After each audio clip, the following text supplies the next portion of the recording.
ប្រជុំរឿងព្រេងខ្មែររឿងបុរសកុហក4នាក់កាលពីព្រេងនាយមានបុរសកុហក4នាក់មកជួបជុំគ្នារួមគំនិតគិតដើរទៅរកឈរបោកបញ្ឆោតយកទ្រព្យសម្បត្តិគេនៅគេហដ្ឋានឆ្ងាយពីលំនៅរបស់ខ្លួនព្រមព្រៀងគ្នាស្រេចហើយក៏នាំគ្នាដើរទៅលុះទៅយូរបន្តិចបានជួបប្រទះនឹងតាចាស់ដូនចាស់2នាក់ជាអ្នកធ្វើចំការកបាសនៅក្បែរមាត់ទន្លេមួយដាច់ឆ្ងាយពីស្រុកភូមិគេបុរសកុហក4នាក់នោះបានដឹងដំណឹងថាតាចាស់ដូនចាស់ជាអ្នកមានទ្រព្យសម្បត្តិច្រើនតាចាស់ដូនចាស់ជាអ្នកមានទ្រព្យសម្បត្តិច្រើនគ្រាន់បើក៏គិតគ្នាថាយើងត្រូវនាំគ្នាឈប់នៅទីនេះដើម្បីភូតកុហកយកទ្រព្យសម្បត្តិតាចាស់និងដូនចាស់នេះឲ្យបានបុរស4នាក់នោះទៅដល់សួរតាចាស់និងដូនចាស់ថាអើតាអើយយើងខ្ញុំទាំង4នាក់នេះមកពីស្រុកឆ្ងាយណាស់ខំត្រាច់ដើររកអ្នកឯណាដែលចេះដឹង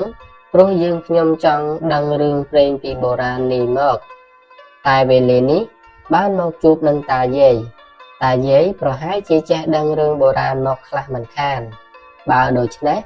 សូមតាយាយមេត្តានិទានរឿងព្រេងអ្វីមួយឲ្យចៅស្ដាប់បន្តិច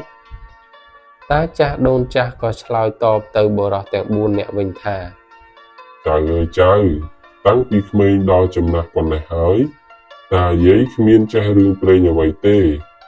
សូមចៅអញ្ជើញទៅរកសួរអ្នកឯទៀតចុះបុរសទាំង4នាក់ក៏ជម្រាបទៅតាយាយវិញថា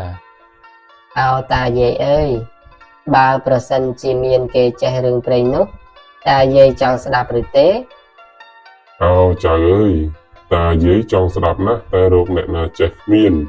បុរសទាំង4នាក់ក៏ជម្រាបទៅតាយាយវិញដោយកិច្ចកលពងនឹងបោកយកទ្រព្យសម្បត្តិតាចាស់ដូនចាស់នោះឲ្យបានដោយងាយថាយើងខ្ញុំទាំង4នាក់នេះចេះខ្លះដែរព្រោះបានដឹងពីជីតាខ្ញុំគាត់និទានប្រាប់តែរឿងនេះបើនិយាយទៅកាលណាតាយាយត្រូវតែជឿទៅខ្ញុំនិទានប្រាប់តាយាយក៏ព្រមព្រៀងឲ្យបុរសទាំង4នាក់នោះនិយាយបុរសទី1ចាប់អធិប្បាយរឿងកុហកជាលើកដំបូងថាតាខ្ញុំនៅក្នុងផ្ទៃម្ដាយខ្ញុំបានចំនួន3ខែម្ដាយខ្ញុំគាត់ចង់ពិសាទុរេននៅមុខផ្ទះខ្ញុំដើមវាមានកម្ពស់ប្រហែល8ព្យាមហើយមានផ្លែតែមួយផងគាត់មិនដឹងគិតដូចម្ដេចនឹងបានផ្លែឈើនោះមកពិសាលុះខ្ញុំបានដឹងថាគាត់ចង់ពិសាផ្លែនោះខ្ញុំក៏ចេញពីផ្ទៃម្ដាយខ្ញុំទៅឡើងបេះទុរេននោះយកមកជូនគាត់ពិសារួចខ្ញុំត្រឡប់ចូលទៅក្នុងផ្ទៃគាត់វិញបុរសទី2ថាកាលខ្ញុំនៅក្នុងផ្ទៃម្ដាយខ្ញុំបានចំនួន6ខែឃើញគាត់នឿយហត់លំបាកនឹងធ្វើស្រែចម្ការច្បារដំណាំពេក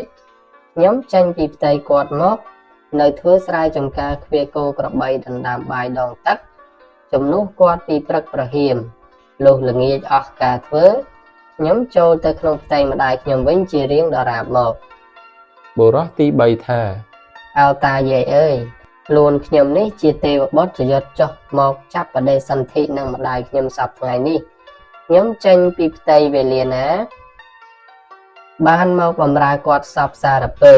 ដល់ខ្ញុំចាស់ទៀតនឹងស្លាប់ខ្ញុំសូមចូលទៅក្នុងផ្ទៃម្ដាយខ្ញុំវិញដើម្បីកុំឲ្យស្លាប់ទាន់ហើយកើតម្ដងទៀតឲ្យបានជាក្មេងឡើងវិញបុរសទី4ថាខ្លួនខ្ញុំនេះចាប់តាំងតែចេញពីផ្ទៃម្ដាយកាលណាមកខ្ញុំរក្សាសិល5សិល8តែសិលខ្ញុំខុសប្លែកពីសិលអ្នកទាំងពួង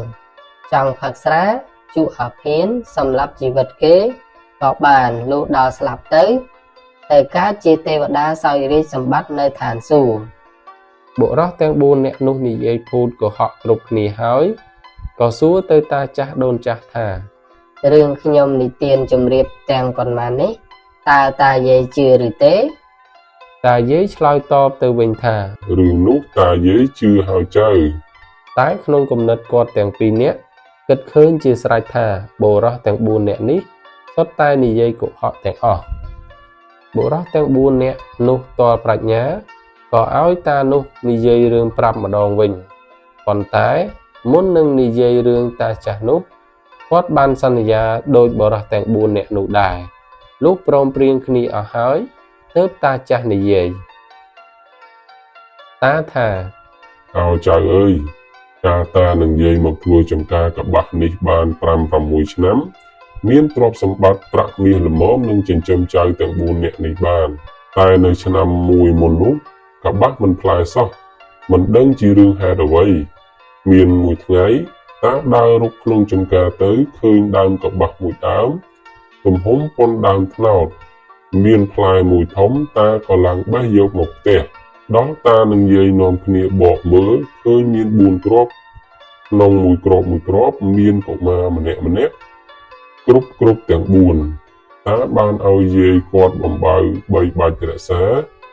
លុះដល់កុមារទាំង4នាក់នោះធំវេលាណា